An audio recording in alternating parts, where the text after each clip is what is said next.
Welcome to quite possibly, maybe soon to be, the most controversial LEGO Harry Potter video on YouTube. I am Gio, and today we're going to do something I've wanted to do for a while, something that seems to be very popular in the verse of YouTube. We're going to be doing a tier list, and for today's tier list, we are going to be tiering every LEGO Harry Potter set released last year in 2020. Now, I have to be honest, this was a very interesting wave. I'm using, just to say, I'm using Brickset to source my list here, but this is quite the wave. I think it came at a time where things weren't the best, and we really needed something to up our spirits as, I guess, LEGO fans. And for me, I have to be honest, I kind of at the time held this wave before it came out as this almost messiah, like, oh my god, it's finally going to come out during this rough patch and everything will be solved. The LEGO will be so great and we'll be all happy. And I think that's why I was slightly disappointed with it when it finally came out. There was a lot of sets that I was just thoroughly kind of hyping up and seeing the leaks and the descriptions and thinking that they were going to be amazing, and I was a bit disappointed with which is why I think this will be a really controversial video. Before I get into it, just again, my opinion, and if you disagree with it, that's great, and let me know if you have a differing view in the comments below. And so let's get into it. We're starting off with our first set, and the first set we're going to be doing is the Harry Potter and Hedwig Owl Delivery Set. I believe this was a gift with purchase, but I think it was also later sold. I know I saw a few places actually selling it as a retail set. As a gift with purchase, it's not awful. You get a minifigure and some accessories. Very basic build. It's one of the benches and tables at the Great Hall. Nothing really special. We've kind of seen everything here before. Even the table build isn't the best. The Hedwig was a new mold, and I guess that was the exciting new portion of it, but it's just another Harry minifigure. So it's kind of boring. As a free little bonus, it's not awful. I think you had to spend like $40, which is a bit much for it to get it for free, but I'm going to give it a B tier. It's nothing awful, but it's nothing that exciting either. The second set is one that I've individually talked about, but it's one of probably my favorites. It is the Monster Book of Monsters. This was another gift with purchase. It's actually a surprisingly good set. The build is really fun, and I was surprised by it, and I think that it was a really stupid decision to make this a gift with purchase, because I think it would be quite a desirable set for, I guess, collectors out there. And I think that just kind of putting this high esteemed thing on it, the book theme I feel would have done really well with the Hogwarts moments. I think it should have been sold alongside them rather than as a gift with purchase when they were released. So that's why I still think it's a great set. I still think it was a fantastic build, and I think it's actually really creative. I think the only thing that they could have done was give Malfoy some kind of stand, similar to another set we're going to look at, but I'm actually going to give this one A tier, because I can't really find anything wrong with it besides that, and the only other thing, because it was a gift with purchase. If it wasn't a gift with purchase, I probably would have bumped it up to S tier, because I genuinely really like that set. The next set we're going to have is, this one's going to be another one that's controversial, is the Student Accessory Pack. I think in concept this is a really cool idea, but I think that it was just kind of lacking.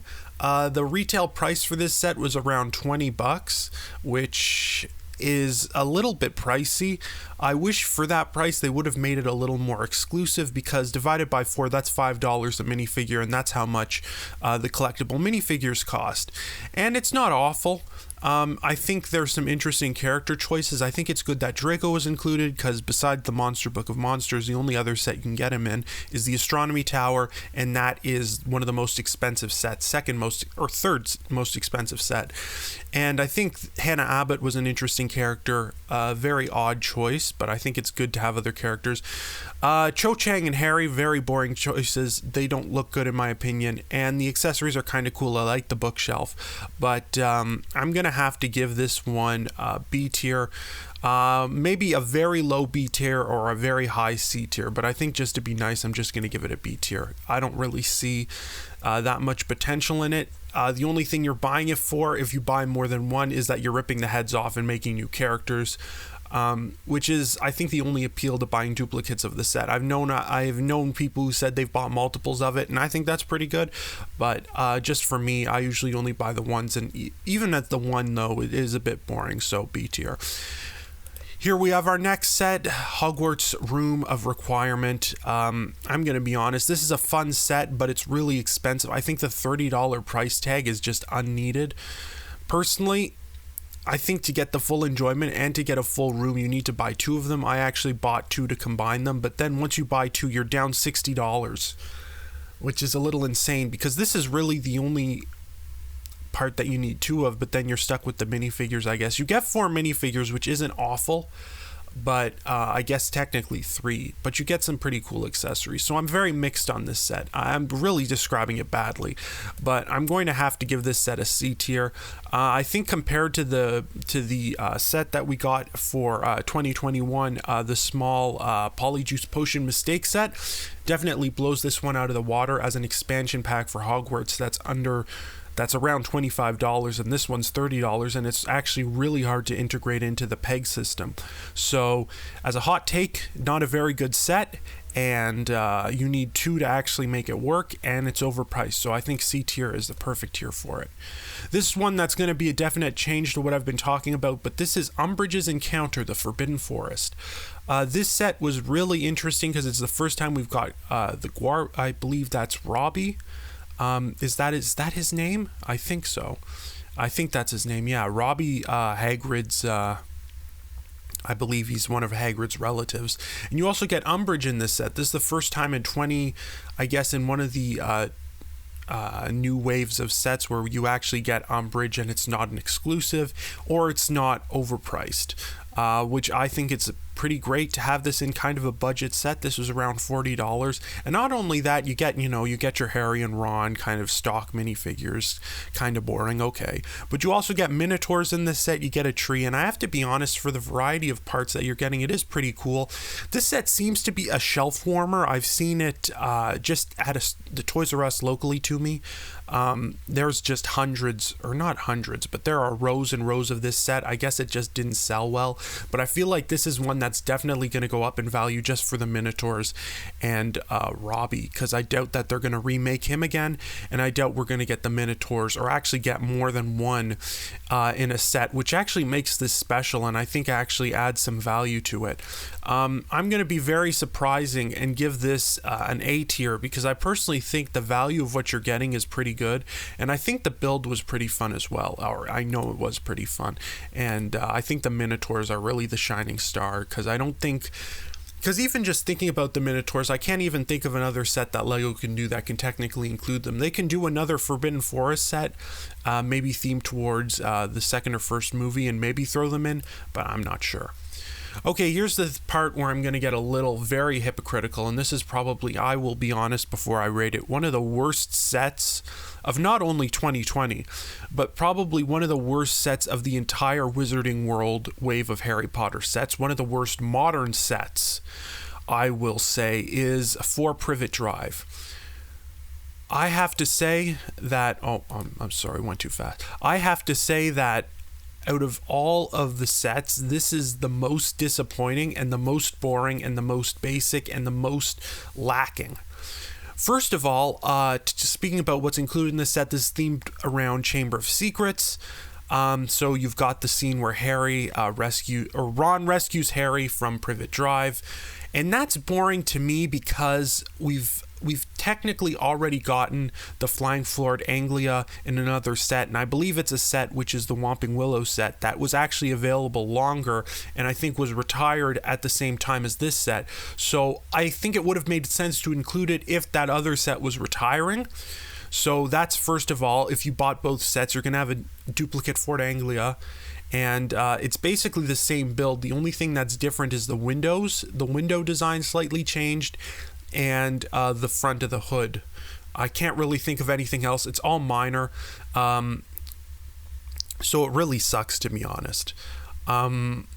Again, moving to that, I think that's a theming mistake. We've gotten literally, again, the Ford Anglia and these exact same minifigures with it, the same figures of Harry and Ron with that version back in 2018. So it just feels kind of lazy.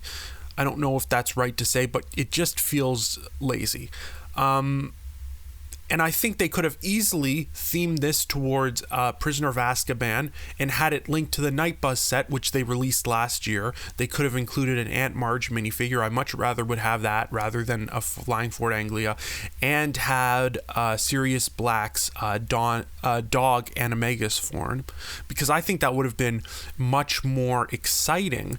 Rather than this, because I feel like not only did we already get this stuff, is that we have already gotten almost the exact same version of this set, which almost the exact same features back in 2001. You're probably saying, well, it's an upgrade.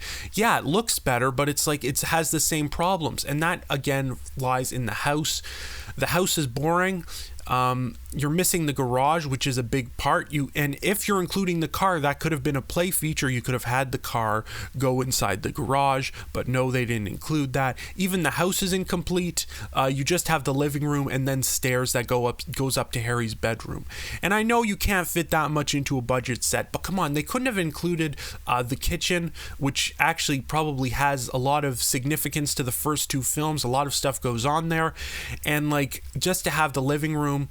And it's just kind of boring. The features are features that are cool, but I feel like we've seen them before, and the only new things are the Dursleys, particularly Petunia and Dudley Dursley, and we've seen them, and we haven't seen them before, and they are decent. I will say Petunia's probably the best looking out of the three.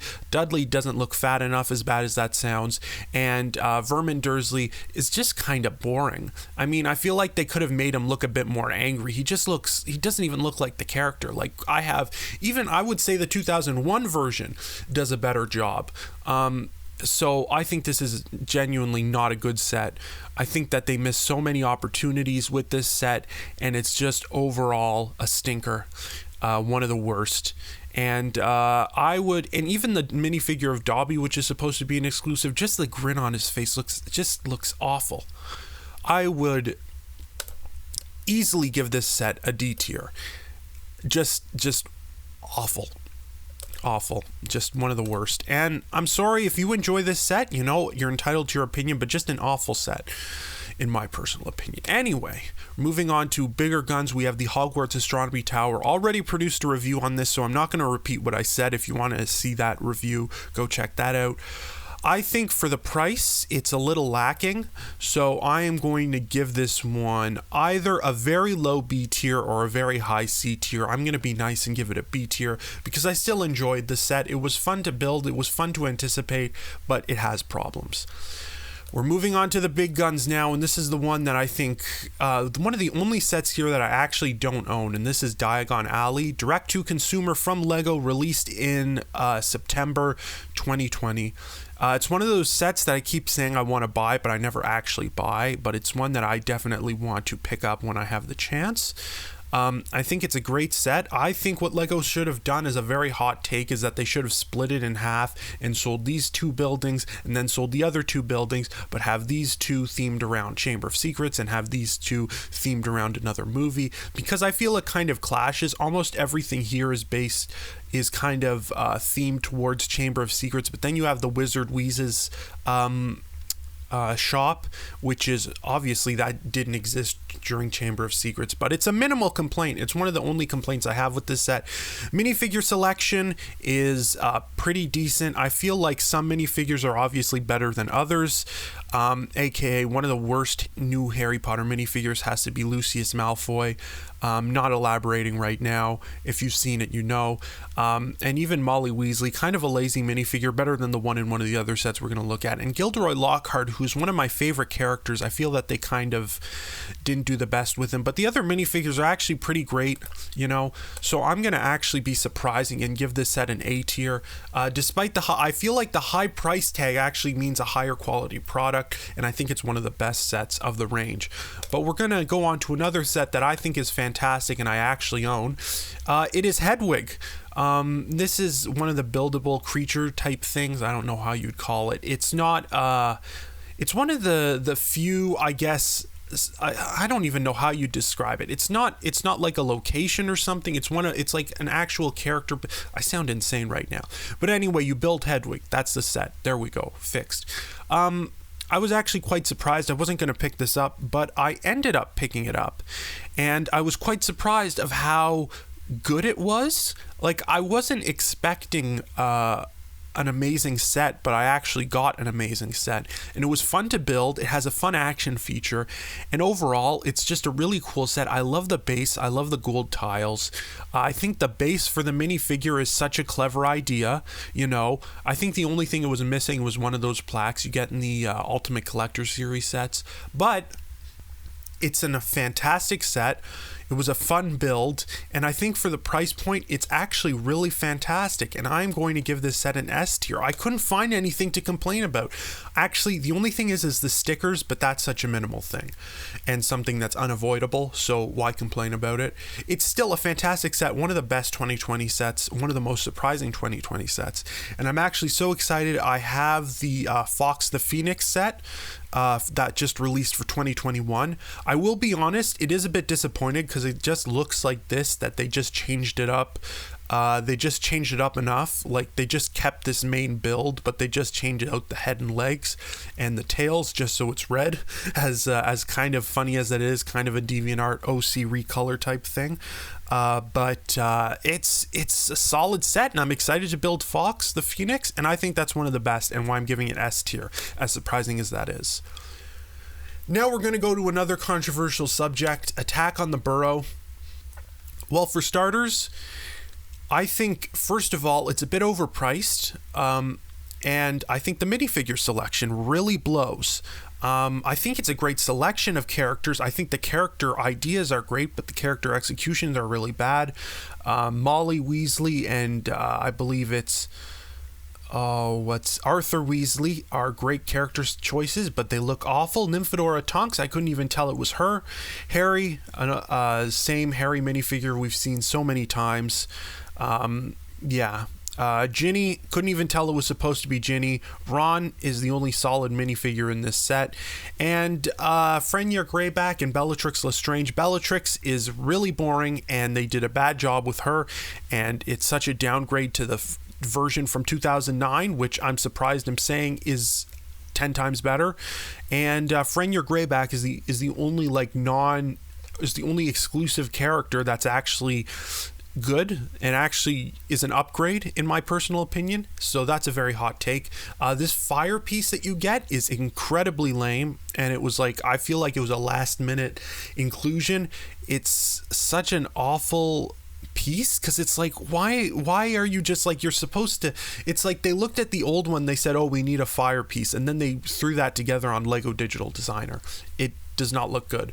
The main build of the Burrow is actually fantastic, and it's actually a really nice built set. I quite enjoy it, but I think everything else you get is really bad. So I'm going to give this set a C tier. Or maybe I was thinking of giving it a B tier, but I think the C tier just because of the price, the minifigures, and the accessories. The only good thing is the build.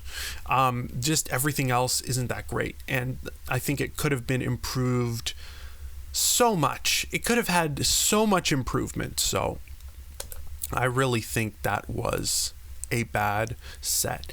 And lastly, this is going to be another controversial one, the Advent calendar. I have this. I haven't built it yet. Obviously, I'm saving it for Christmas.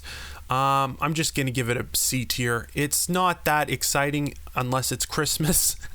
I think the builds are kind of nice. They're cute little builds, but they're nothing spectacular. But that is the 2021 tier list, and I'm actually very surprised. I have to be honest, quite a few disappointing sets in this wave. Apologies if I offended your favorite set. Again, I want to hear some conflicting views, and I'd really love to hear the defense, particularly for Privet Drive. I want to hear people say that was a good one or a bad one. I personally think it was just a really bad set, and I think that like it's kind of like, yeah, it looks better than the 2001 set, but it's just not better at all. Like, it has the same problems. It's like it's missing the features of. Anyway, instead of going into that rant, I'd like to say thank you for watching if you made it this far. And if you've made it this far, please subscribe and leave a comment below on what gear you want to see me do next. You want to see me do some more tier lists? I'd love to do one next on the 2001 wave and the 2002 wave, because that's one that I think is going to be interesting. And I'd like to do one on some future waves. I'm not sure if all the 2021 sets are out. If they are out, I know they did that Ultimate Collector's set, the Helwig one, and they're sent it out to YouTubers. You know, Lego, you probably lost my email or my package got lost in the mail, so you can just shoot one over to me whenever's possible. Anyway, thanks for watching this tier list. You're obligated to subscribe or don't. It's your call. Ring that bell too. I've been Gio. This has been the Harry Potter 2020 tier list. More coming soon.